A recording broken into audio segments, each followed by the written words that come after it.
Dear students, স্বাগতম মোৰ YouTube channel power of ৰিডিঙলৈ। আজি মই ক্লাছ 6ৰ এছামিছৰ পাঠ 5 ৰিম জিম বৰষুণ আহে নামৰ কবিতাটি মাতি দিছোঁ। তোমালোকে ধুনীয়াকৈ চাই লোৱা। কবিতাটিৰ নাম ৰিম জিম বৰষুণ আহে। যেতিয়া পথাৰ থাকে ৰ'দত শুকাই, গছৰ সেউজীয়া পাত থাকে দুখাই, এটোপা দুটোপা কৰি বৰষুণ আহে, গছ লতা ঘাঁহ বনে মিচিকি হাঁহে। ৰিম জিম বৰষুণ আহে। ইমান পানীৰ টোপ নোৱাৰো গণিব, ভাল পাওঁ ৰিম জিম গীতহে শুনিব। লগে লগে নাচি নাচি পোৱালি বতাহে, আমাৰ লগত যেন পাতেহি কথাহে। ৰিম জিম বৰষুণ আহে। ডাৱৰে উফন্দ পাতে, বিজুলীয়ে হাঁহে, আকাশৰ চকু পানী বৰষুণ আহে। ইমান টোপালবোৰ অকণি অকণি, নোৱাৰো কৰিব শেষ গণি গণি গণি। বৰষুণ আঁতৰিলে বাজলে ওলাও, মেলি দিওঁ নিজৰাত কাগজৰ নাও। ইয়াত বাজলে মানে বাহিৰলৈ, বৰষুণ কমিলে যে সৰু ল'ৰা ছোৱালীয়ে যায় সেই কৈছে। ইহঁতে যায় ইয়াত কাগজৰ নাও খেলিছে।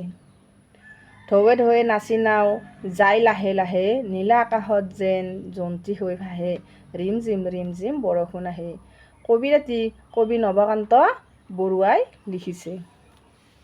কবিৰ পৰিচয়খিনি মই একবাৰ মাতি দিছোঁ। কবি নৱকান্ত বৰুৱাৰ 1926 চনত জন্ম আৰু 2002 খ্ৰীষ্টাব্দত মৃত্যু। তেওঁ এগৰাকী কবি, ঔপন্যাসিক আৰু শিশু সাহিত্যিক আছিল। এখুত ককাইদেউ ছদ্মনামেৰে তেওঁ বহু শিশু সাহিত্য ৰচনা কৰিছিল। তেওঁৰ শিশু সাহিত্যখনৰ নাম এখুত ককাইদেউ। শিয়ালি পালেগৈ ৰতনপুৰ, ভ ত উ-কাৰে ফু, মাখনৰ কুকুৰা পোৱালি, মই টুনিয়ে টুনটুনালো আদি তেখেতৰ কেইখনমান শিশু উপযোগী পুথি। এইজনা সাহিত্যিকে ককাদেউতাৰ হাড় নামৰ উপন্যাসখনৰ বাবে সাহিত্য অকাডেমী বঁটা লাভ কৰিছিল। অৰ্থাৎ নৱকান্ত বৰুৱাই লিখা উপন্যাসখনৰ নাম এইটো ইম্পৰ্টেণ্ট। তেওঁ লিখা উপন্যাসখনৰ নাম আহি থাকে, গতিকে তোমালোকে লিখিবা ককাদেউতাৰ হাড় নামৰ উপন্যাস। আৰু এই উপন্যাসখনৰ বাবে তেওঁ সাহিত্য অকাডেমী বঁটাও লাভ কৰিছিল। তদুপৰি তেওঁ অসম প্ৰকাশন পৰিষদ বঁটা, অসম উপত্যকা বঁটা আদিও লাভ কৰিছিল। ভাৰত চৰকাৰে তেওঁক পদ্মভূষণ সন্মানেৰে বিভূষিত কৰিছিল। অৰ্থাৎ চৰকাৰে তেওঁক পদ্মভূষণ সন্মান আৰু এইগিলা বঁটা দিছিল, সাহিত্য অকাডেমী বঁটা, উপন্যাস বঁটা আদি।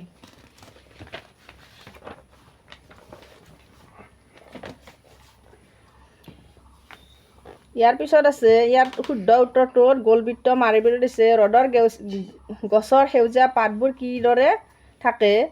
ক হাঁহি থাকে, খ দুখাই থাকে, গ নাচি থাকে, ঘ উফন্দ পাতি থাকে। ইয়াৰ অপশ্যন শুদ্ধ উত্তৰটো হ'ল দুখাই থাকে। এইটো তোমালোকে গোলকৈ দিবা। কবিয়ে কবিতাটিত কি গণিব নোৱাৰাৰ কথা কৈছে? ক পানীৰ টোপ, খ ঘাঁহ বন, গ সেউজীয়া পাত, ঘ পোৱালি বতা। ইয়াৰ শুদ্ধ অপশ্যন হ'ব ক পানীৰ টোপ কবিয়ে গণি শেষ কৰিব নোৱাৰো বুলি কৈছে। এইকেইটা মিলাব দিছে। দুখাই মানে বেকা হয় মূৰ তল কৰি থকা, উফন্দ মানে ঠেহ, বাজলে মানে বাহিৰলৈ, ভাহে মানে উপঙি থকাক বুজায়।